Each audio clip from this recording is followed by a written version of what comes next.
I'm looking up Ludacris IMDb. It's not 20 movies. Ludacris got 101 credits.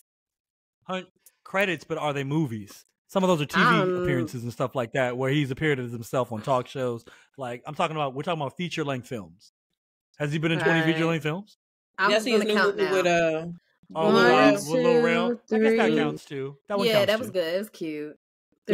That one counts. He was on an episode of Doc McStuffins.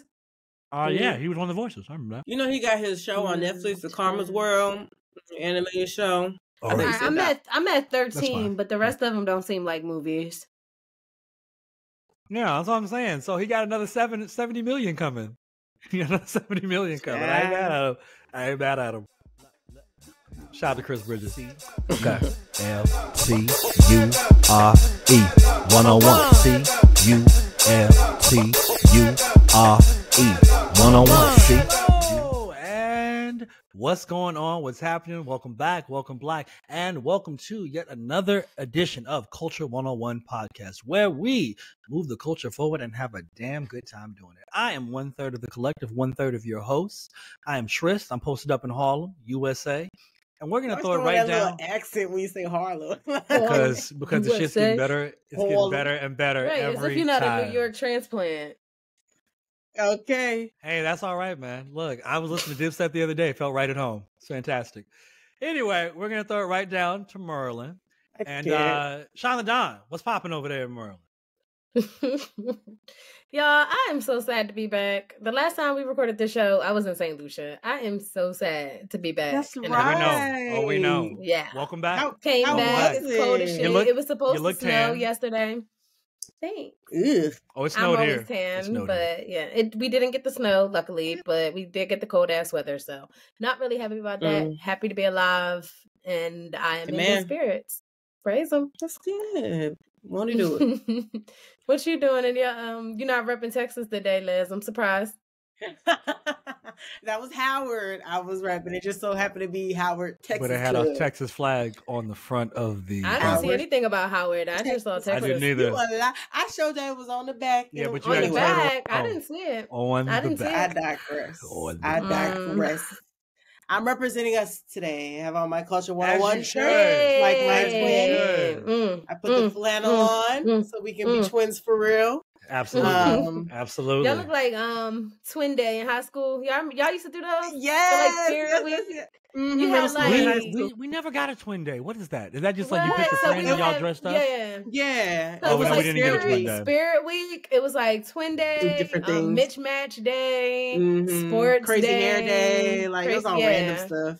We had morning day, as in like we're having a morning for the other team because they're about to lose, so everybody come in black. It's a little morbid. It was rock. I mean, everybody filled that out. We had one where it was like dressed like it was pretty popular in the Midwest. Then you had a Disney day. Y'all had a Disney day where you had to dress like a Disney character. I think I was Jet Jackson or something. That was great. And then you had like Jersey Day because I was on student council, so we made these days. So then did you come up with the morning day? No, I didn't. But I heard about it from somewhere else, and I was like, all we got to do is we're all black. Oh, we're going to win. Because we were just determined to beat 07. Because these hoes won the Spirit Stick 4 years in a row. These fuckers cheated. I know. Did y'all win? No, we didn't win. We won our senior year, but those hoes won 4 years in a row. It was a fucking dynasty. I still get upset thinking about it to this day. I see. Struck a nerve. But Jersey Day was a good one because I had a bag full of jerseys. I was like, you have a jersey? Put this on. Just all jerseys because that's literally all I wore. Like back in the day, jerseys and collared shirts. That's mostly what I wear now. Nothing's really changed. Nothing's changed. All right. Well, I am finally feeling better after being sick for over 2 weeks. About fucking time. Yes. Thank you. I received it. Y'all be careful out here because not only is it flu season, COVID season, RSV and cold season, there's this virus going around, which is what we had, and it's taking people out. I know people who were in different states who had the same symptoms and went to the doctor telling them the same thing, like it's a virus, terrible cough, it got to run its course. I even saw on the news they're calling like the 100-day cough because some people have been coughing for like 100 days straight and stuff like that. 100-day cough? Damn, that's a title right there. It's crazy. That sounds like a horror movie. The 100-day cough. Don't it? like some kind of documentary or something. In the trailer, you just see hella people with tissues. Oh gosh, I was forever. That sounds horrible. My God. Anyway, so I feel like my New Year's is just starting. I'm, finally getting back, to my routine, to myself, getting, out and about and everything. I mean, technically, you got till February till New Year starts. So I mean, you don't have to start till February. Even better. Starting over. Better. Even better. But yeah, it's cold here. It was raining like crazy early today. Like I picked the wrong time to like go out. And I just got like soaked with all the rain, but it's not cold enough to snow or have ice or anything like that. Thank God. But I think it's going to get colder throughout the week. So we shall see. It's winter. I feel that. I do feel that. I mean, New York has been up and down. We're supposed to have like a flood warning or something. And I know it's going to get like 31 tonight. But it snowed yesterday. It was plenty of snow, but it wasn't cold enough to stick. So, okay. I mean, honestly, I feel like we need one good snow. Just one good. I gotta need to be. That's like a bunch of it. Just one good one. So it's done. It's over. We had it. It's over. It's done. Move on with our lives. Just one good. That's why I live. I'm afraid that like February is going to be bad for us because like the last few years, February has been terrible, especially with like how hot it's been in the summer. So I'm just like, I don't know. We'll see. I mean, February really is like that, like the end of terrible winter. Because like once March comes, that's springtime. But February, I do expect some wild snow in February. So that. But you know what I also expect? I expect a young lady to inform us on what's going on, the ongoings of the streets. The streets are calling. Can you hear them? They're calling. They're calling. The streets are calling. Can you hear them? But if you can't hear them, we have a lady to tell you what they're saying. Not the streets, it's the birds. For the bulletin board. Bird call. What happened to that boy? Hey, that's why I got the room. Another soul lost. I can make his shirt match my ox blood cutlet Porsche. Hey. All right. So I have a couple quick updates I want to give y'all before I get into the real stories. But I wanted to first start out by saying, Halley's got a baby. Shout out to Halley Bailey. Oh. I was like, Halley Bailey had another baby? I was like, that song is called Brenda.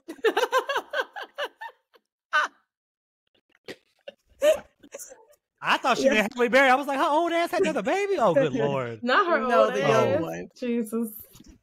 She's too old to be popping out a baby now. That's wild. No, we're not going to be ageist because she's women 50-something years old. Women are having babies in their 50s still. And that's too old. That's wild. Wild. Anyway, that's not the views of everybody on this podcast. So shout out to Halley Bailey. Be my view. I don't care if they know or not. Old. She announced the other day that her and her boyfriend of 2 years, DDG, welcomed their son into the world in December, named Halo. And Halo. Halo.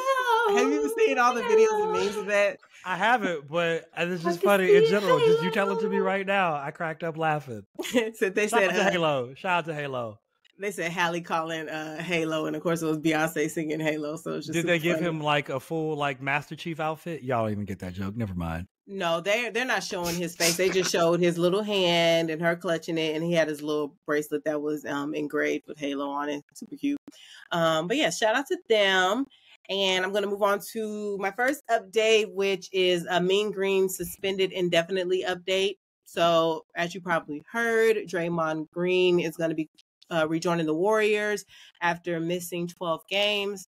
According to, the league, they released a statement saying that Green completed steps that demonstrated his commitment to conforming his conduct to standards expected of the NBA players. He's engaged in meetings with a counselor and has met jointly on multiple occasions with the representatives of the NBA. So they said he's all good. He didn't play in Sunday's game, but he should be, I think it's maybe like 1 or 2 more games he has to sit out on, and then he'll like officially come back and start playing. Do y'all think it's been enough time? Has he really shown any like changed behavior? I think he shouldn't have gotten that many games. It should have been 8 games maximum. Really? And the only reason they brought him back now is because Chris Paul broke his hand 2 games ago. That's why they brought him back. That's why. Like, you can tell all of the shit you're talking about. Chris Paul broke his hand. They're like, we need him back ASAP. Because he and Chris Paul perform similar functions on the court in terms of their offense. But no, he shouldn't even gotten it. Should have been 8 games and been done with it. Well, we'll see if he has any changed behavior, or it's going to be the same old, and we'll see. I want him to knock somebody the fuck out the moment he comes back out. Just go out there and just whop. So he can get resuspended? Just to set the tone. Just to set the tone. Not to set the tone. You still get your check when you suspended, or you get like parts of your check? It just depends on what your structure is with your team, but most times you still get paid, as far as I know. Oh, he didn't have to pay any fines or anything. He may. I mean, it just depends on what the league and him agreed to. All right. Well, we'll see if anything happens with Draymond if he gets to another altercation on the court. I wouldn't be surprised if he does. But moving on to my next update for sexual suspension. Y'all remember that one? Oh, Amy sexual and yeah. No, not Amy. Ime. Remember Ime and I thought maybe you meant Jeffrey Tobin because he's back now too. Oh no! Because I don't think we ever covered that. That would be an update. But anyway, right. We're going to bring this one to a close, hopefully. Nia Long and her ex, Ime Udoka, who is now coaching the Houston Rockets, they have come to a custody agreement for their 12-year-old son. And it's strictly based on the numbers, right? So I'm going to just preface with that. His monthly disposable income is $465,000.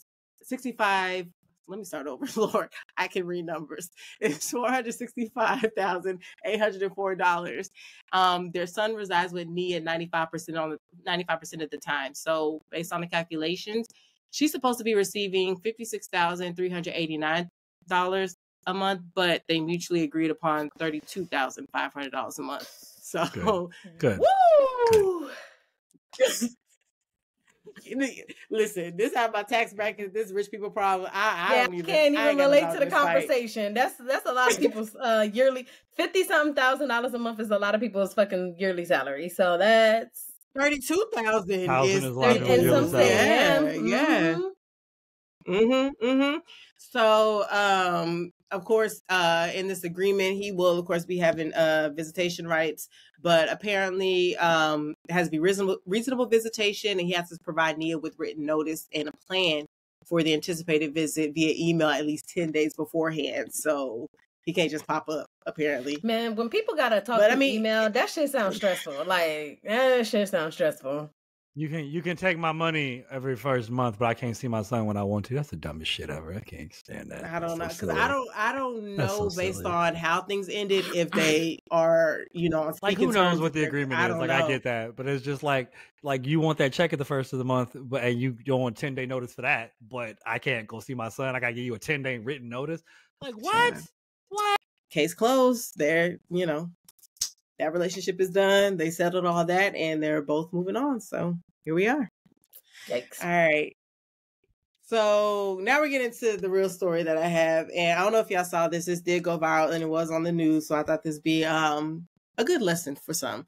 So I titled this one. It's kind of a long title, but I titled it, "Shoot Me One Time, Shame on You. Shoot Me Twice, Can't Put the Blame on You." Okay. Tristan, that's Shoot me 3 times, fuck the peace signs, load the chopper, let it rain on you. Exactly. What is that? What is that J. from? Cole. J. Cole. I don't know the song. Oh, okay. I'm like, I don't know the song, but I know J. Cole. That's probably why I'm not a super Cole fan like that, but I get it. That's right. Shout out to J. Cole, though. Shout out to that song and that part. I mean, I've heard it. That was the whole George Bush part where he's like, what's the saying? In the middle of the song where he pulls up that clip with George Bush and then anyway. I know what you're talking about now that you've said it. I'm like, oh yeah, that's from the Okay. So on December 22nd, Opelousas Police Chief Greg LeBlanc Spell that? Opelousas. How's Opelousas? That could be whatever. It don't matter. Opelousas. It'd be Opelousas today. Yeah. He was shot in the hand, and his wife, Crystal LeBlanc, who's captain with the St. Landry Parish Sheriff's Office, was shot in the arm outside of the home of Savannah Butler, who was an Opelousas police officer. So all three of them are on the force, right? All three of them police officers. One's chief police, one's a captain, and one is the police officer. Reason being, Crystal LeBlanc, the wife, went to the home of Savannah Butler to speak to her husband, who was inside. You can imagine what he was inside for. Yeah. So she knocked on the door. Greg LeBlanc came outside, and the two began arguing. That's when Butler came to the doorway armed with her police-issued gun. So Greg LeBlanc, put his hand out because she's, of course, pointing the gun at them. He holds his hand out in front of the weapon to retrieve the gun, and she shot him in his hand. The bullet went through his hand and then hit his wife in the arm. So one bullet caught both of them. It's not funny. I'm sorry. I mean, that was an effective shot. She a police officer. That's how bullets are supposed to operate. You get me mad at the bullet. The bullet bulleted. You know what I mean? The bullet bulleted. So Butler ended up turning herself into the St. Landry Parish Jail on January 1st and posted a $22,000 bond, and it was released. So of course she's waiting her, trial and arraignment. So the blog ended up penning an open letter, which was posted on the news and everything, saying, "I must acknowledge the role I played in this unfortunate situation. I have failed in my commitment to uphold the standards expected of the chief of police, and more importantly, failed the trust you have placed in me. Infidelity is a breach of not only the personal commitments I made, but also the professional standards we all expect from those in public service. I want to express my sincere apologies to my wife, my family, all parties involved, and to each and every member of our community." So Butler is, of course, placed on administrative leave and is facing charges of obstruction of justice, illegal discharge of a firearm, and negligent injuring negligent injuring. Now, it hasn't come out yet whether anything's going to happen to the chief, because again, this happened, of course, outside of the job, but him being the chief, and we kind of had like this other situation with the whole lady cop, OnlyFans and stuff like that. I don't know if anything's going to happen to him where they might reevaluate his extracurricular activities to see if he is still fit to be chief. That hasn't come out yet, so I will have to keep y'all posted. But what are y'all thoughts on this entire messy situation? So let's slow this down again. So let me make sure I got everything correct. So the chief of police was inside with another cop, right? He was inside with a lady cop, right? And they was doing some freaking, right? And his wife pulled up, right? She's not a cop, right? She is a cop. She's a captain. Oh, his wife is a captain. So he was in there with a rookie? A subordinate? Well, I don't know if she was a rookie, but she was a subordinate. Yes, correct. She's a subordinate. Okay, so he's in there with a subordinate. Wife pulls up, right? And she's like, "Who you in there with? I can't believe." And then the subordinate... she knows who he's in there with because... No. The husband answered the door, right? But she knows, the wife knows who he's in there with because it was the other woman's house that she pulled up to. So she had to seek all that information. Correct. Yeah. Got you. She put all this stuff together. She used a detective hat. That's correct. Fine. So then the other person comes out who is both of their subordinates, because she's the captain. That means that she's probably her boss too. So, and then she shot her lover and her boss in the arm. The thing is, the chief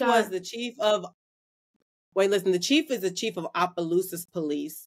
And that's where the subordinate officer is an officer at. However, the wife, it says she's captain with the St. Landry Parish Sheriff's Office. So I think it's a separate. Oh, she's the sheriff's department. I don't believe she's the subordinate's direct, Okay, so she's with the sheriff's department. Okay, right. Okay. But still. Okay. Yeah, no, he should be fired. He should be fired because you were fraternizing with a subordinate. That's already crazy. And now it's an extramarital affair, so I don't have anything to do with that. I don't know about like the morality clause or anything they may have. But no, you should be fired. You were fucking a subordinate. And that's just all there is to it. And then your subordinate should also be fired because she discharged a firearm and injured two people. So she should be fired as well. The only person that should not be fired is possibly his wife. Possibly, because I don't know what she did to escalate the situation. It says they were just arguing outside when Butler opened the door. They said that they were just arguing, but you don't know exactly what was said. I'm about to shoot you. Right. Had her hand on a gun and she got twitchy and she said, "Now I'm shooting you." So I don't know what role she played. She may also need to be fired or at least suspended for a very long period of time. But yeah, he needs to be fired immediately. And then the subordinate also needs to be fired. Cannot be a cop anymore. You discharged your firearm. That was wild. And the wife may also need to be fired too. Possibly. No, I'm not certain. Or maybe just like suspend as they investigate, like put on administrative leave. Suspension without pay until they figure out what happened. For like 2 months, 3 months. That's duty 6 months. Something. 6 months. Something. Yeah. I don't know if it's going to take 6 months. Y'all was just wilding. Yeah, exactly. And then y'all are the cops? No. I don't think any of you are fit to be a figure of authority. I just don't.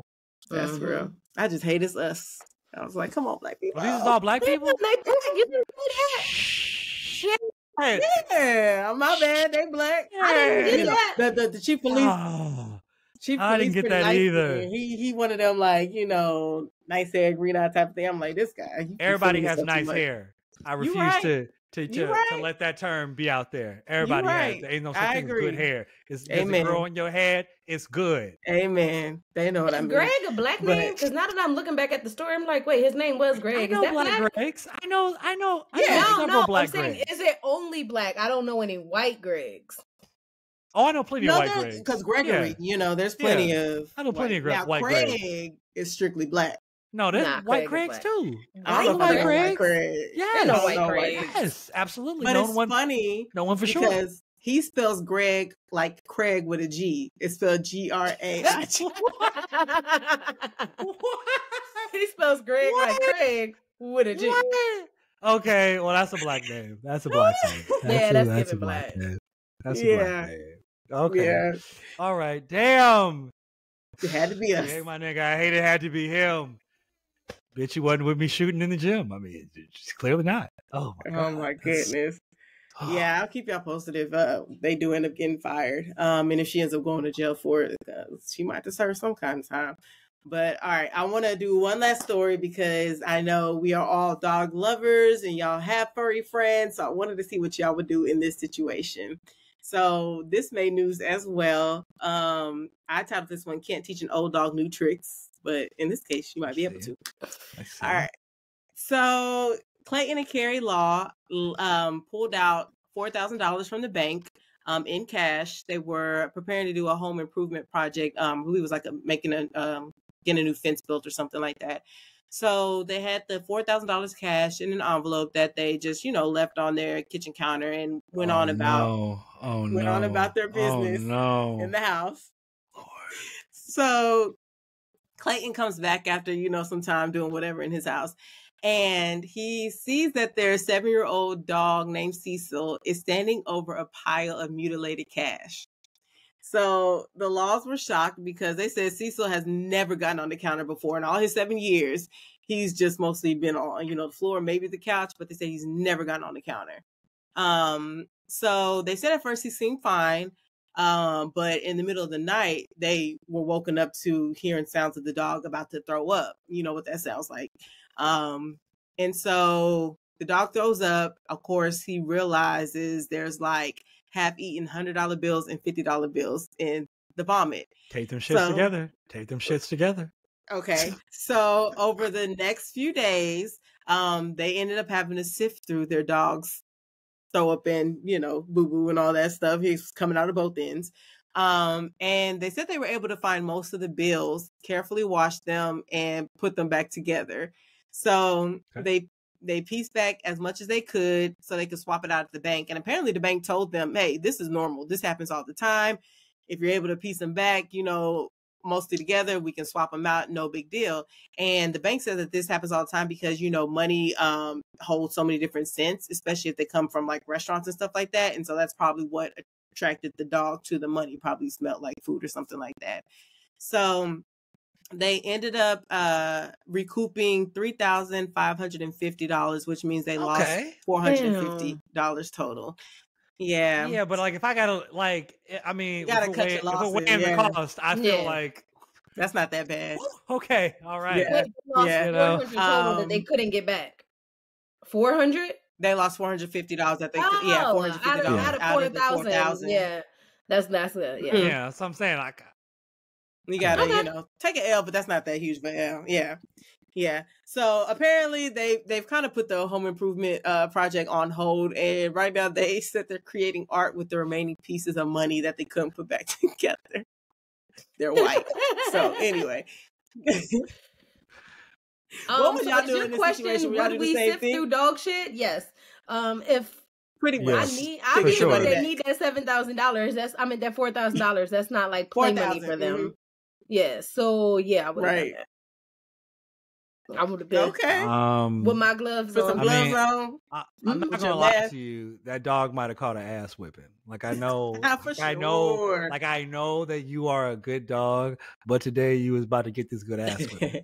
But yeah, of course we sifting through this shit. Get the gloves, get your little black sterile gloves on, like you're at a crime scene. Figure it the fuck out. We play. Look, Taylor, she love puzzles, so we'll put a puzzle together.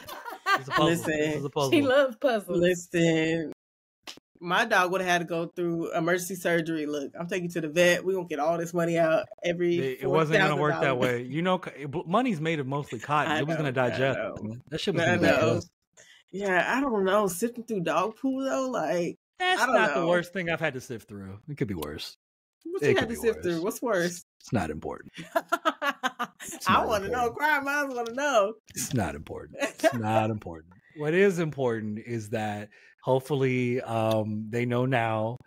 Put that shit in a jar and put that top of a TV stand, the highest of heights, a bookshelf, where the dog can't get to it. Yeah.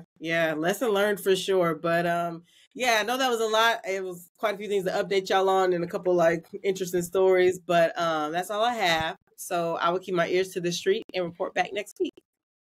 You might be surprised to know that not all serial killers are straight cisgender white men, and the victims of true crime are not a monolith either. She's Wendy and I'm Beth, and together we host Fruit Loops Serial Killers of Color, a true crime podcast. Together we take deep dives into the true crime stories about marginalized and minoritized perps and victims that often go untold. We also provide the context and nuance that these stories deserve. At Fruit Loops, we're serving up true crime with a side of history, society, culture, and some fun. Listen to Fruit Loops Serial Killers of Color on Spotify, Google Play, Apple Podcasts, or wherever you get your podcasts. Hey, this is Beth with Fruit Loops Serial Killers of Color, and you are now listening to Culture 101 Podcast. That's so interesting. I'm still stuck on this 4%. I'm still stuck on I am too. Like, I really thought it was. Yes. You know, I feel like I've seen a lot of people transition from their current jobs and going into the field of tech, right? And every time I've seen it, at least me on a personal level, I'm just like, how are you getting into tech? Like, I thought that was a job that you had to have gotten into since undergrad. You have to study there. You have to get all these certifications. But there's so many people moving into the world of tech that don't have these advanced degrees. And I think it's just so important to let people know that you don't have to have that kind of requirements to get into tech. Yeah, absolutely. I mean, there's so many different, there's a huge bevy of jobs that you can do. Like, obviously, like I work for a tech company, but my skill is very I guess there is some tech aspects to it. I have to kind of like know the technology, be able to interview people about the technology, like, but there's so many other types of jobs. There's, we hire, what kind of jobs do tech companies hire? The same jobs everybody else gotta have. HR. They gotta have logistics. Yeah. They gotta have sales. They gotta have marketing. Design they gotta have team and people everything. Who write stuff. Yeah, exactly. So, and people who do project management. All these different jobs are still, all the traditional jobs you associate with like another company that's not in the tech space. Tech needs them too, and they need them, to be honest, way more than these other industries do, because there's so much stuff. There's so much to like learn, and there's so much to kind of disseminate and make people aware of. And you need people who are like removed from that to kind of be able to break down the really important bits and the really important aspects, and to get those messages across to people who need that technology and people who need that software. So like, I would say, and this is me channeling another guest that I interviewed who was talking about non-technical roles in like a tech company, don't feel like just because you can't code and you're not an engineer and you're not a developer that you don't have something of importance to do. Do not feel like you are a person that doesn't have anything to contribute, because you absolutely do. Absolutely. Absolutely. Do you go to events like Afrotech?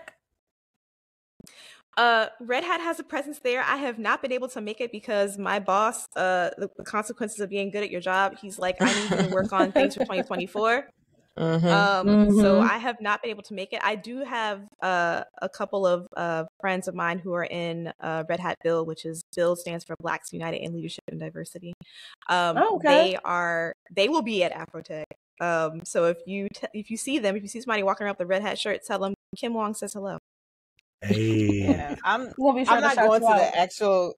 Yeah, I'm not going to the actual conference because the tickets is way too expensive, and I don't have a company to sponsor me to get there. Girl. But but I am going to try because I'm an hour away from Austin, so I was going to try to go to some of the after events just to like network and just see because I am trying to transition. There should be. Yeah. Let me get with you after the recording because there is a Red Hat Build sponsor event that is outside of the actual conference itself. But let me get with you and. Yeah, send me your information and I'll figure something out for you. Perfect. Thank you so much. I love that. Yep. So the field of IT is growing like wild, with the federal government projecting a 13% growth by the year of 2026. Do you think that should mean that now would be a good time to get into the tech workforce? Anytime is a good time. I know that's right. Absolutely. Right. Don't believe the headlines. People tell you, oh, they were laying people off in tech. Listen. Mm-hmm. Don't listen. Don't get sensationalized. Do not let people fool you. People need those skills, and not just like I said before, not just people who work for these 4 different companies like Microsoft or whatever. Like if you can't get a job in Google, I guarantee you there's somebody at your state government level that needs what you bring to the table. They need your skills.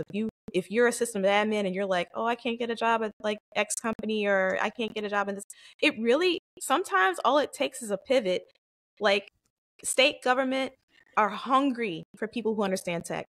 Local governments are hungry for people who understand tech. Universities are hungry for people who understand tech, especially universities that are public and that are not in major metropolitan areas. Go look there. You will find like there are some IT openings there. I guarantee you. Community colleges, they are hungry for people who understand tech. They need tech support just like everybody else does. They need systems admin just like everybody else does. You know, and people don't really see those as being tech jobs. But 2 things. 1, they are just as techy as any other job that you would have at Red Hat or IBM or Google or Microsoft. And number 2, they have a pension. Okay. I ain't got no pension. They listen. I was looking at some of those jobs and I was like, do they need a podcast producer? Because I will go over there. I can't code out of a paper bag, but I can definitely make you some good podcasts and write you some good blogs. Like, how about that? So really think outside the box. I think it's really a matter of, I do believe that statistic you're saying is true. Like software is eating the world and now we got AI coming. There's gonna be a need for people at these other kind of non-traditional like tech areas, like kind of like tech adjacent companies that are gonna need people who understand what's going on. So all of that to say, like anytime is a good time. Anywhere you can start is a good place to start. Don't feel discouraged. Go on YouTube. I believe in YouTube University. I'm an attendee. I'm a proud alumni. Go on there and learn. Listen to Compiler. Coming out every other Thursday. Open source content, by the way. Yes, open source content. So go ahead and give that a listen. We talk about people coming into tech the first time. We talk about that all the time. So, there's so many different resources out there. There's no right or wrong way to start. Just start. Don't be scared. I love that. That was such great advice. I love that. Yes, I love that. But what would you like to see from the field of tech in the future, specifically in ways of inclusion and development? Oh boy. Well, felt like that was definitely a lot about to come from that. Yeah, there's a lot I can do. I definitely want more DEI accountability. We got the stats. I told you the stats. Now we need to act on that. Different companies have, they have their initiatives, they have their programs. You have places that are like, we're working with, I think that Red Hat's working with Shaw University, which is a small HBCU based in Raleigh. We're also working with North Carolina A&T on some things. Nice. A lot of Aggies in Red Hat, actually. So, we have a lot of work going on there, but it's very, the accountability aspect is, that's the rub, right? People understand, okay, not enough Black people in technology. What we're going to go out and hand out some flyers. We're going to go out and get some people to sign up on this newsletter. What is the KPI? What is the result? What is the outcome? And who is holding people to a standard? Who is holding people to like, here's where we want to be. We got 4% now. We want to be at 7 by let's say 2026. How do we get there? Let's do a roadmap and let's hold each other accountable and hold these companies accountable at every step, every quarter. What is being done? So like, that's one thing. The other thing, and this is kind of a broader tech issue.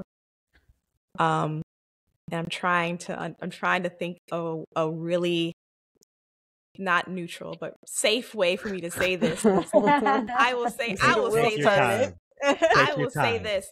I am an employee of Red Hat, but in this capacity, I'm not speaking as an employee of Red Hat. I'm speaking as an individual. Do not construe my opinions and thoughts to be the thoughts and opinions of my company, nor its parent company, IBM. There we go. All right.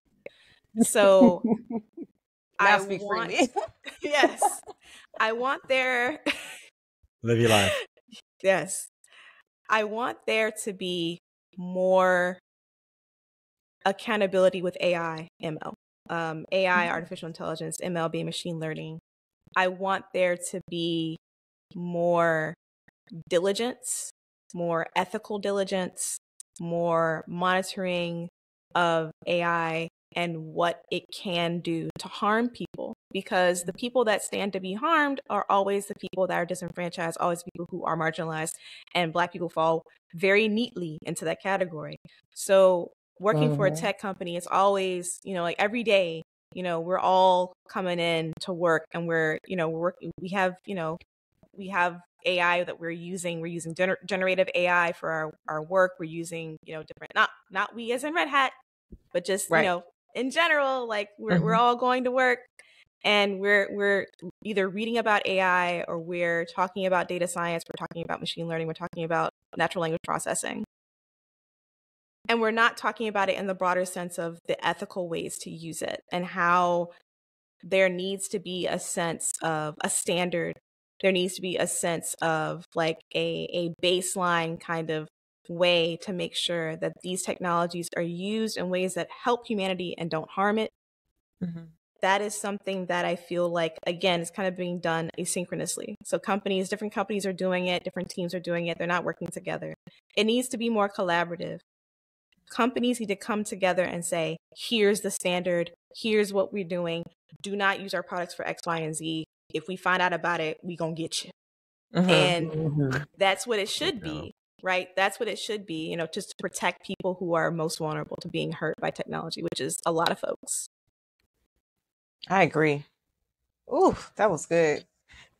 A word, if you will. They need to speak to these big corporations with the whole, SAG-AFTRA and, writers strike and all that stuff. Like, say it louder so they can hear. Yeah. I mean, like AI, we can't put it back in the box, right? It is what it is, exists, right? We got it. And, I've used AI, not in my work, not in my work, but for my own benefit, for my own education and my own awareness. And it's not something that we can put back into the box, but there is something that we can be diligent about. We can sit there and go, what are the ethical ways of using it? What is okay? What is not okay? We can have those conversations, but the conversation has to start somewhere, and it can't just be in closed rooms. It can't just be in all these like different areas that are like compartmentalized. It has to be a collaborative conversation where different people are talking about it. People across companies, people across countries, people across languages, people across, all kinds of disciplines. We all have to talk about it. Even if you're not a technologist or a person who is a techie person. I want you to be empowered to talk about AI, especially in the sense of, is it something that is going to be to my benefit or to my detriment? I want to empower you for that. Yes, absolutely. It makes me feel like I just need to start learning coding tomorrow. Like tomorrow, I just need to start signing up for the courses and just like, all right, let's get it together. Let's start with C++. All right, is that what it is? All right, let's figure it out. Well, when you figure it out, let me know. Listen, I feel like I could be a good coder. My MySpace page used to be lit. Okay, my Black Planet page was on point. I used to be a coder back in my day. I had the scrolling marquee and all the good stuff on there. You had the animated GIFs in the guest book. Okay. I should have stuck with it. I didn't know what I had at that moment. Went to college for the wrong thing.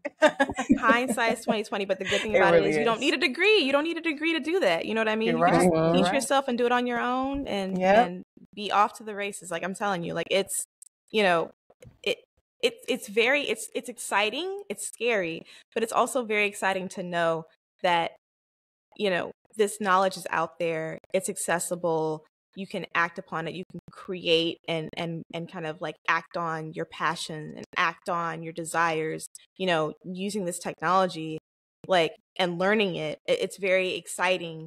And I want people, again, to not feel like it's like old guard, like it's all like kind of like boxed or all kind of, you know, gatekeep. Like I want the gatekeeping to go away. And the good thing about tech is that historically there has been a lot of like people saying, hey, no gatekeeping. Like open source technology is like they're all about like people who have never coded in their entire life. Come on in. We want you. Yeah. Like you're important, you're valuable. So I love that. Yeah, that's amazing. That's important. Absolutely. Well, Kim, we want to say thank you again for stopping by today. We really appreciate you. But it was a great conversation. We can't let you get out of here without hitting these hot button questions right quick. Okay. So we have a couple of them coming at you rapid fire. So I want what comes to your mind, just the first thing that pops into your mind. Okay. Got it. Okay. All right. Favorite anime? Oh, man. Cowboy Bebop. That's your favorite? Okay, that's cool. I'll just check it. All right, that's fine. Don't judge. Right. Hold up. Okay, it's gonna have to be a separate episode. I'm just saying, there's a lot of shows out there. That's the one, but it's fine. That's the one. Fine. Yes, it is. I stand by that. She said what she said. I said what I said. Definitely. I'm here for it. I forget the guy who does the voice of that man for the UK. Billy something. What's his name? Oh my god. I love that guy. Fucking love him. Bill Vox. Is it Bill Vox? Is that what it is? It's something. Bill Bloom. Something like that. Stephen Bloom is the main voice actor for Spicy Girl. Yeah, it's Stephen Bloom. That's who it is. Exactly who it is. Fantastic voice. Woo. Sexy voice. Sexy milk chocolate voice. Oh my god. White as hell. He white as hell, but his voice is definitely a white dude. Okay. That is definitely a white dude. But that's he's a white dude, but good lord, that voice.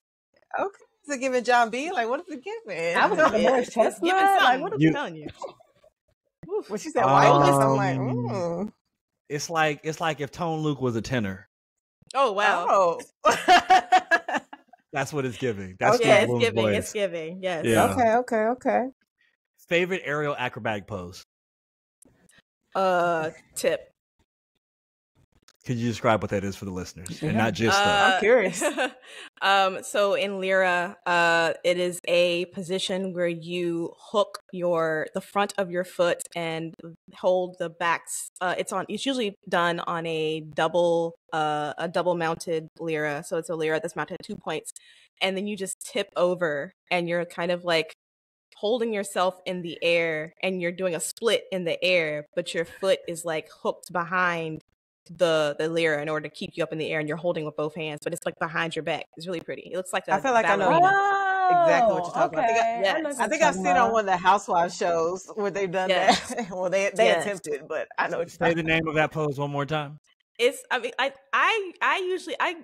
heard it's called tip. It may be called something else, but it's like you're tipping over the Lyra, and it's like on its side because your body is coming out of the Lyra, but you're holding yourself up by holding, like you're hooking your foot to the back of the Lyra, and you're holding your. I may have a picture of myself doing it at some point. I can send it, but I'm curious. How long have you been doing that? Put that on. I will. You don't have to see my old lady knees, but I'll send a picture. I've been doing aerial for off and on for about 10 years, I guess I would say. Yeah. Wow. Before I got married. Nice. So yeah, 10 years. Nice.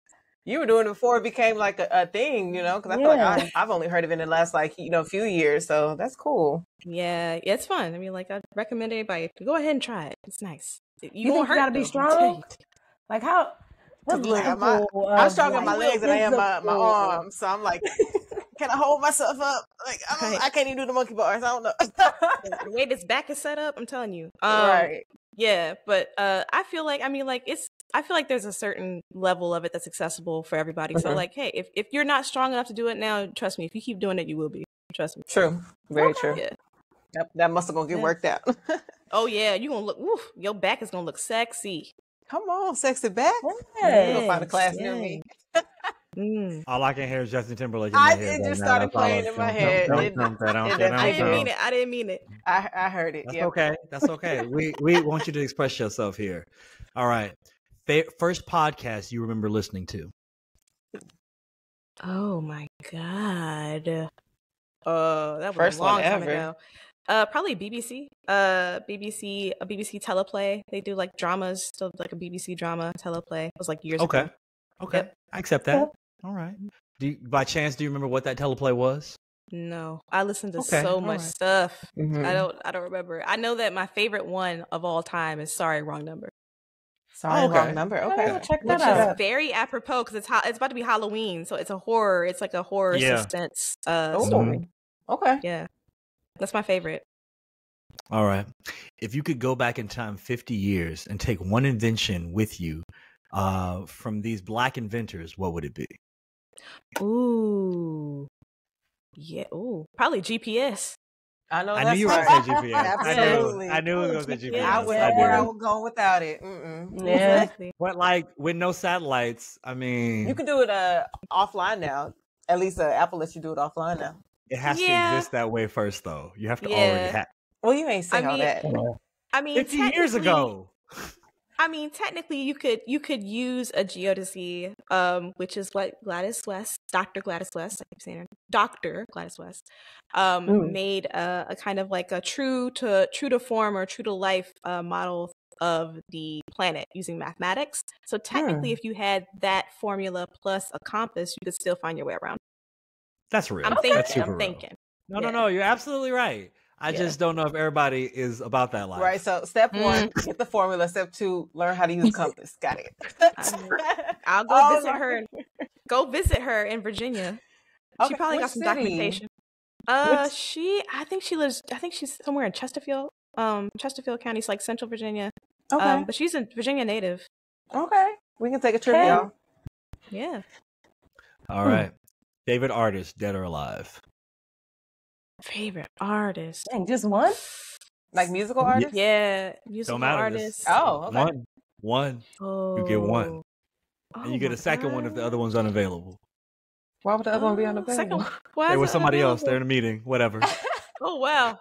I was talking about Satoshi Kon last night with somebody. Satoshi Kon he passed away, an anime director and creator. He made Perfect Blue and Paprika. Might be familiar with his work. Got you. Yeah, he's great. Okay. Shout out to Satoshi Kon. Yes. All right then. R.I.P. You've passed. That was all of them. Wow. You got through. Ooh. Oh my God. Not that breath of fresh air. She was holding it the whole time. I know.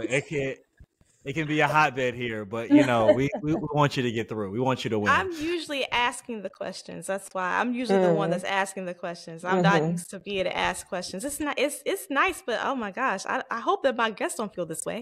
They don't feel nervous. I'm like, They do. Like, what? Who my artist? Oh my gosh. I guess it depends how quickly you ask them, if it's rapid fire or not. I'm gonna try that next time. Just be like, what kind First of thing that comes into your head. Yeah. First thing that comes in your head when you think of Python. Go. I would have just been like a snake. Right. I would have crushed somebody. First thing not the coding software. Right. I don't know. Right. I would just got scared. So funny. Pythons are largely non-violent unless they're trying to eat you, and they can't eat you. You're too large. They're non-violent unless they're trying to eat you. That you heard how that sounds? Right. That doesn't cover me. Hungry. You good? But what I'm saying is, a python is not going to eat a human. It's too big. Like maybe a baby, but not a full size. You don't think it would try to nibble a little bit? For what purpose? Snack a little bit. They know if they kill one human, more humans will come. They know better. They're not thinking about that. You see Anaconda. They're not thinking about that. Right. That shit is. Knock on your y'all toes. See Anaconda, that is a lot. That is real reference footage. Yes. Anacondas are real. Yeah. They don't. They're not coming after you. They're not looking for you. I just saw TikTok yesterday talk about a teleconda in Brazil. A guy found it's like the largest like anaconda ever. No. A guy just You found can it have in that. Brazil. But why were y'all looking for dead it? or Leave it alive? alone. He wasn't. He was actually looking for a rare fish, but then he happened to come across it, swimming. Wait, He so it still was wasn't alive? minding his business. That's what I'm saying. Yeah. Mind your business. Yeah. In your lane. You Apparently ended up attacking him. There is a video, but they didn't put that on really? TikTok, of course, because Surprise you can't there. put stuff on TikTok. That's because he was in this. Because the snake felt threatened. Why was he That snake threatening did the not want to snake? be found. Like, it's a reason why we didn't know what it got to. It didn't want to be found. It was mad. Yeah, I ended down a rabbit hole. Then I was looking at like Komodo dragons. It was like a whole thing. I was like, let me get off TikTok right now. I won't be messing with that. See? Okay, I gotta ask one more question before you get out of here. Do you think dragons were real? Dragons? Yeah, do you think they were real at one point in time? Because I think something that resembles dragons is probably real. But hear me out though. Hear me out. Okay. There was a video, right? But then I started doing a little deeper dive. They were talking about how dragons are kind of hidden in art, like all across different cultures. Like the same type of drawing is in a bunch of different cultures, like African culture, Rome, Greek. Like dragons were in so many different paintings and stuff, and like etched in and whatnot. And then a lot of works have been covered up, like to not show the dragons. They show other things over them. And then on top of that, the Chinese zodiac uses all real animals, but they use a dragon. Dragon. You know what I'm saying? So it makes you think, were they around? Probably around when the dinosaurs were. No, but people had to see the shit, because how did you know what it looked like? Yeah. That's what I'm saying. Ooh, see, like, I don't know. I would have thought it was just a fairy tale before, but after reading more, I'm like, damn, were they real? I feel like there's a little truth to everything. Just like there's, sirens out there, I feel like but I never thought I had to avoid a bear and then like avoid getting barbecued from the sky. You know what I'm saying? Like that's just not what I thought I had to worry about walking in the woods. That's just like that. Rotisserie Tristan. You enjoyed that, didn't you? I did. Enjoyed it. Felt good to you. Cracked the funny. Thank you. That was good. I felt good about it. Don't enable her, Tim. Don't enable her. Don't do that. Oh wow. I'm proud of myself. All right, ma'am. Well, we've had a fun, fantastic time with you. Thank you again for stopping by. We appreciate you. But wait, let the people know what you have going on before you get out of here. Okay, so we have two shows. I am a person who works as a podcast producer at Red Hat. I also work outside of Red Hat on a number of different podcasts that you can find out there in the wild. Two of them for Red Hat, I work on Compiler. You can hear my voice on Compiler as the voice on the show. We also work on another show called Code Comments, if that's what you like, a little bit more deeper dive into the tech. Outside of that, I work on a couple of shows. One is called Palmetto Porch, which is the official podcast for Discover South Carolina, the South Carolina Department of Tourism. So I'm gonna tell you right now, guys, that podcast is very relaxing. I listened to Palmetto Porch and I was like, oh my God, South Carolina seems very relaxing. So check it out, guys. Thank you. I help launch the show as well, and I'm working on season 2 right now as we speak. So stay tuned for that. That'll be out in November. Yep, November of this year. So it'll be out in November. Our first episode will be a Christmas episode. So get ready for that. Cute. Other projects that I won't talk about that are also coming down the pipes, but you can find me on Instagram at Steelball Huang. That's STEEL Ball Huang HUANG. I'm on X, but I forgot my password, so you can call it Twitter. You can just call it Twitter. We can call it Twitter over here. Okay, the bird, the dirty bird. Okay, I forgot my password, so I don't even use it anymore. But you can find me at Steelball Huang there as well. I'm out there. I'm in them streets. All right. Hey, streets. We appreciate it. We appreciate it. This was a great conversation. Amazing. Yeah. All right, guys. Thank you so much. Thank you again, Kim. And guys, we're going to take a quick break and we'll be right back. Hey, y'all. It's your girl, Les, stopping by to let you know we have new merch dropping. Check it all out at culture101podcast.com. This is Kim Huang, and you're listening to Culture 101 Podcast. All right, guys, we are back, and it's time to do it for the coach. Do it for the coach. Do it. No. Take it away. So we have a few amazing things to talk about this week, but I'm gonna start it off on what amazing things to talk about. What? You're so irritating. You're so irritating. I'm gonna start it off on a serious note and talk about a Black veteran who goes by the name of Dr. Arthur Darby III.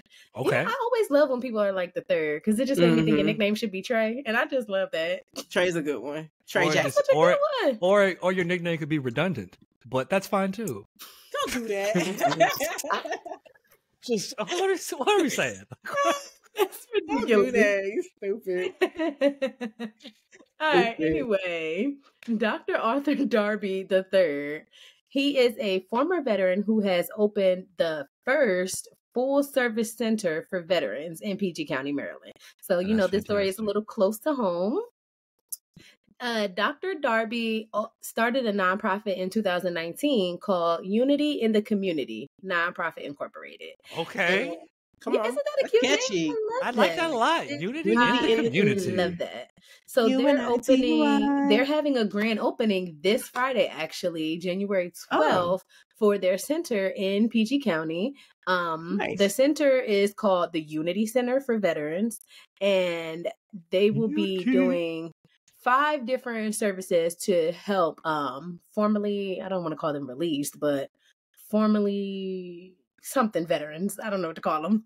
But discharged? What do you mean? Discharged, like that's the word. Yes. Oh, yes. okay, I was like, yeah. Man, they didn't get out of jail, so I don't want to say formally. I mean, if you ask some veterans, they'll tell you different. Baby, I'm fresh out, baby. Fresh out. Yeah, fresh out. Fresh out, baby. First day out. I thought this story was so good because it reminded me of our conversation when we had a former Army vet come and talk to Nigel. us. Yeah. So, Incubed, baby. Shout out to him. Shout out to Incubed. Nigel. with this Unity Center, they're going to be focusing on 5 different services: workforce development, transition services, trauma-informed therapy, financial literacy, and services aiming to help rebuild family and community. As well as something that they're also adding in is ways to help first-time home buyer programs as well.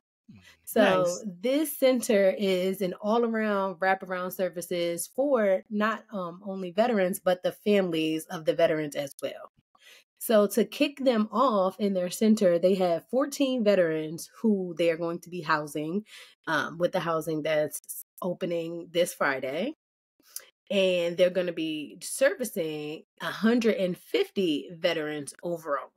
So the other veterans who are not utilizing the housing services, they are still able to receive the services of workforce development, transition services, and financial literacy. So they're able to still get all of those benefits, but there are 14 veterans and their families who will be in the housing portion of the program. So I wanted to give them a shout out. Their location is at 6901 Livingston Road in Oxon Hill, Maryland. Shout out to my hood.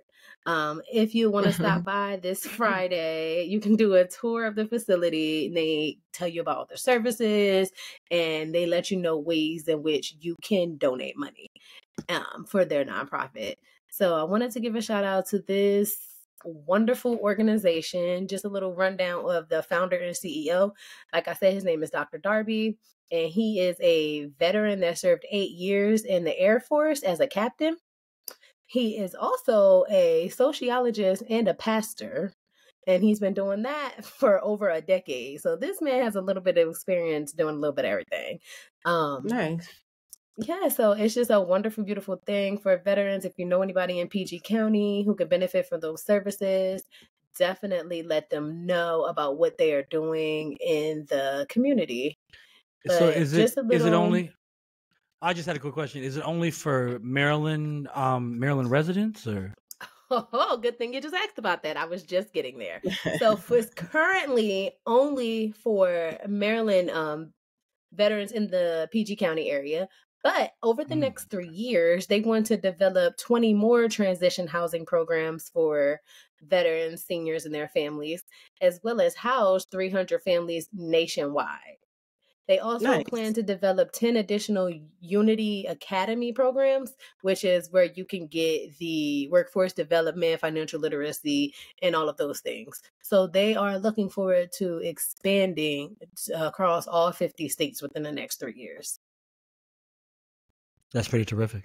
Absolutely. It is. Yeah. What is the gentleman's name again? Dr. Arthur Darby III. Dr. Arthur Darby III. Shout out to you. Yes. Absolutely. So now that we got away with all the good, heartfelt news, let's get into some foolishness. The mess of it all. This week's Duel for the Culture is also going out to no other than Cat Williams. If you have not been hearing his name around this week, you must have been under a rock because Cat Williams has been everywhere, taking over memes on Instagram, TikTok, YouTube. If you don't know, everywhere. Cat Williams just recently did an interview on Shannon Sharp's podcast, and Club Shay Shay, and the guns was ablazing. Now, I want y'all help in telling me, telling the people just a few of the things, because he said so much. The interview lasted over 2.5 hours. A few of the things of 2 hours, 46 minutes, and 5 seconds. Yep. All right, it lasted that long.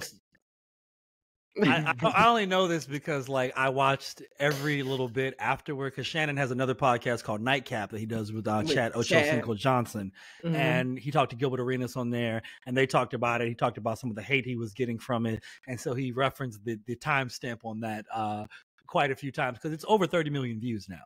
So it's and this is all in 4 or 5 days. It's crazy. After the first day, it was at 10 million views. Yeah, it was like wildfire it took on. I mean, I enjoyed it. I mean, I really tried not to let myself get caught up in such messy drama like that. But it was too attractive to not take a look. I mean, Kat came in there and then Shannon will tell you, he said, I didn't even get to ask this man a question. But the first 32 minutes, Kat just went off. He said, I got some things to say. And he must have watched everybody who came on the show before him. Because anybody that said anything about Kat that came before him, he addressed them immediately. He had a rebuttal with the for swiftness. Was correct. Do y'all think he wrote these things out? Because how did you just remember everybody to go? Or did you think it was one of those situations? Kat knows. Because this is stuff that's been said. You ever go off on somebody and then later you be like, oh, I wish I would have said this. Oh, I wish I would have said that. Nah, Cat Williams didn't leave no stone unturned. Well, no, because I mean, the Ricky Smiley one was one of the more recent, well, not that recent, but Ricky said that shit, and then all of these things became controversial. All the things that had been asked, he said, did you steal the joke? He asked Steve about that. He asked Ricky, and Ricky was he said some shit that no one even asked him about, talking about I was supposed to be Money Mike. Were you really? Now? Nobody believes that. Tell us more. Tell us more, Ricky. So I mean, so Cat did. I don't think he had to try too hard to remember. I think he took a sip and said, all right, I'm going. Let's do it. I think for him, it's been so long standing between him and these comedians that it's when you know something to your core, your truth to your core, you don't even have to try to remember or try to write it down what you want to say because you've been he's spoken on this many a time before because I've heard this stuff, especially with Cedric and Ricky Smiley before. So this ain't the first time he's addressed it, but just the fact that he has this platform, the same platform that these other comedians came on and said this, that, and the third. He's like, no, let me set the record straight, Shannon, because you didn't know to ask this, but I'm going to tell you what it is or whatever. And of course, everybody had their response videos that they were putting out. Kevin had a response video, Luda, Ricky, Cedric, and Faison. But they never said it wasn't lying. Exactly. Not one person said he lied. Not a one. Even Sage tried to be like, man, that's my joke, dog. Bro, you just changed the car to a space shuttle. We saw it in 98. It's a video. There's a whole video before it ever got to the Kings of Comedy, bro. No one's saying, and bro, no one's even upset that you took it. All you had to do was just say you took it. That was it.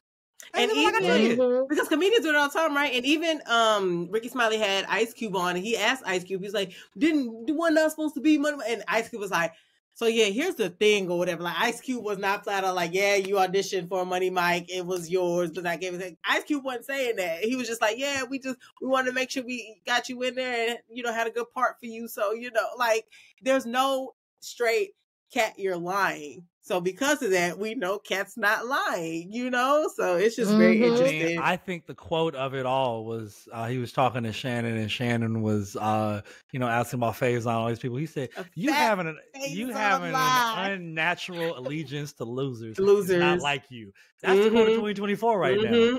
Like, can we name one of our episodes? To losers is not like you. An unnatural allegiance to losers. That is a hell of a line right there. Ooh, that is. And we talk about times that niggas done had you fucked up. And the subtitle would be "You a fat phase on lie." I gotta use that. But what's crazy about that? But what's crazy is that he complimented Shannon in the same breath, because Shannon has 3 Super Bowls, and it's crazy because he went right from the Broncos to win a Super Bowl with the Ravens. It's all that doesn't happen very often. Right. So just the fact that he was like, so you can say he's the reason that they won a Super Bowl. I mean, honestly, his leadership was a big part of it. I mean, the Ravens' defense was the biggest part of it. Ray Lewis and Ed Reed and all of them. But I mean, his leadership on offense, getting them together, I know that was the integral part of them winning. Absolutely. But he also did Shannon in the same breath when he's talking about the whole Jonathan Majors thing and describing his features, which him and Shannon have similar features, talking about big nose, big muscular body, small head. His point was more that white people have never thought this was attractive, and now y'all are thinking this is attractive. So clearly something's going on here. That was more his point, because I heard it and I was just like, bro, what are you saying? I feel like you're not giving the beautiful black people. But then I was like, oh, I see what you're saying. I get it. Yeah, but like you said, a lot of people were coming at Shannon, calling him, saying he's not a real journalist because there were points he should have expounded upon, and then follow-up questions he should have asked and stuff like that. But I don't know if it would have gotten this many views on anybody else's platform. You know what I'm saying? But the thing is that Shannon tells you, I'm not a journalist. This is a conversation. Right. He never claimed to be conversation. One. And then number 2, you let everybody else talk that came on the show. So you had to let him talk. Because Kat said, you let these people come on your platform. And at that point, Shannon shut up okay, I should let him talk. Because he did. He let all those people come on those platforms and say what the fuck they had to say. So Kat was like, now it's my turn. The only thing I wish he would have done was, because he asked him about the Dave Chappelle thing and the $50 million thing, and Kat started to talk about it, but then he got sidetracked with something else, and I wish Shannon would have circled back to that. Oh, he's talked about that before. He talked about that on the radio before. We already know what happened there. Yeah, but I still want him to say, because I feel like he was literally getting everything off his chest. But I enjoyed the interview. Like I said, I feel like he's not lying about a lot of stuff. I feel like maybe a couple of things with his own personal stuff he may have embellished a little bit. But you think overall, you read the 3,000 books? No, that's something like that. I was definitely crunching those numbers. I was crunching those numbers. Though, did y'all see that video of him running? I saw that running video. Yes. Yeah. And I wasn't worried about that. So I knew he was fast. He's been the same size forever. That was fine. But okay, if you think about it like this, right? So there's 52 weeks in a year, right? So let's say you read a book a week, right? So if you read a book a week, right, that's 50 books, right? So then if you read 3 books a week, right, that's 150. That's what I'm saying. That's 150 books a year, right? So how many? That's essentially for him to have done that, he'd have had to read 6 books a week. He'd had to read 6 books a week over a 10-year period of time, right, to get to 3,000. Yeah, you know what I'm saying? That's what I'm saying. Some of the stuff I felt like he embellished. Didn't he say he was one of the richest?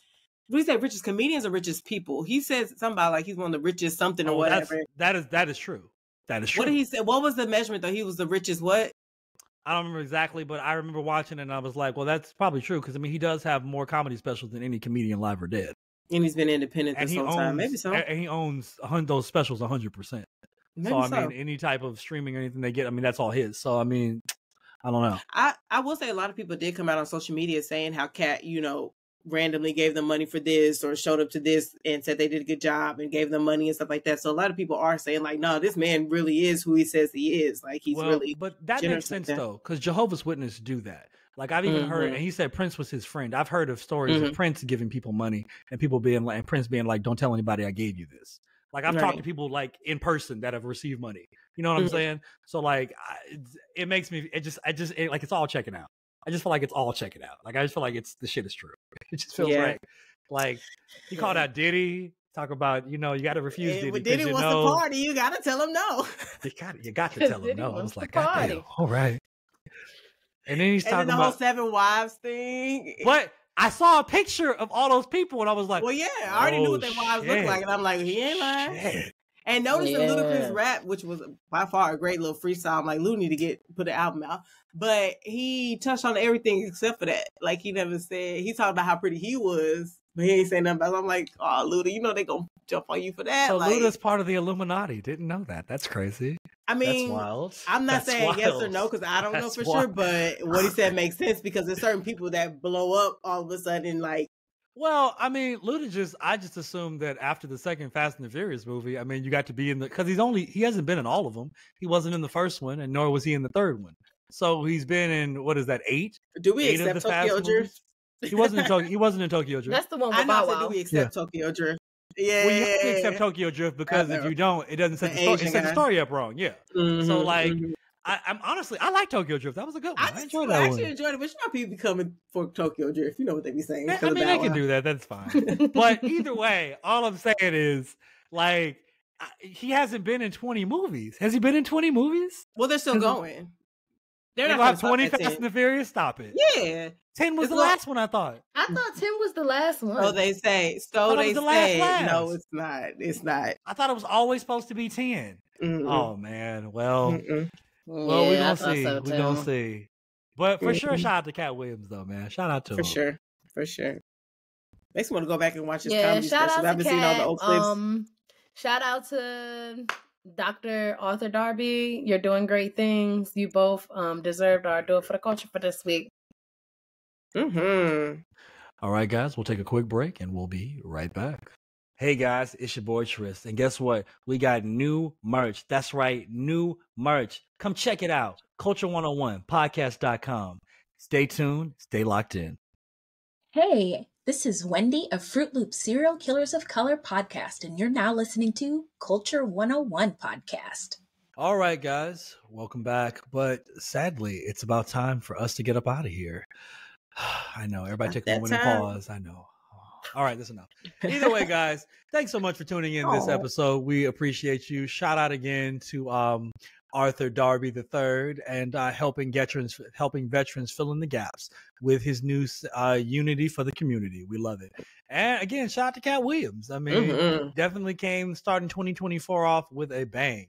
I mean, breaking the internet and then some. We love it. Mm-hmm. But again, guys, please don't forget to like, subscribe, check us out on all the platforms where you might get your podcasts. Of course, Spotify, Apple, YouTube. And then if you wanted to reach out to us, Leslie, how would they do that? You can do it a numerous of ways. You can, of course, slide in our DMs on social media or just engage with us in the comments. If you want to send us an email, it's contact@culture101podcast.com. Or if you want to send a listener letter that we can read out loud on the show, hit us up on our website, culture101podcast.com. Just scroll all the way down on the first page. And please, please, please let us know if you want to remain anonymous. If you don't tell us, Tristan will read your name out loud. And enjoy it. Also, if they were looking to get some fine merch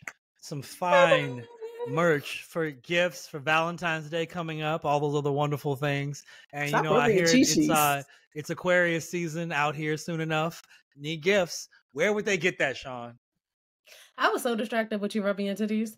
If you are looking for our merch, let me give a shout out to our homeboy for the show, Ish. He purchased some merch from us. Hey. Shout out to Ish. We love you over here at Culture 101.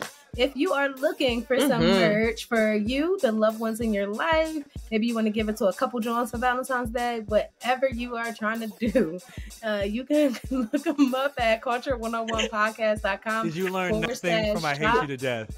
You can have all three of your wives. Have all three of your wives repping Culture 101 podcast. We love it. You can find us at culture101podcast.com/shop. If it's 3 sales, yes, we do. You right. Talk about it. All money is good money. all money green. We love it. We love it. Well, all right, guys. Until the next time. I've been Tris. It's your girl Lance. And I'm Sean LaDon.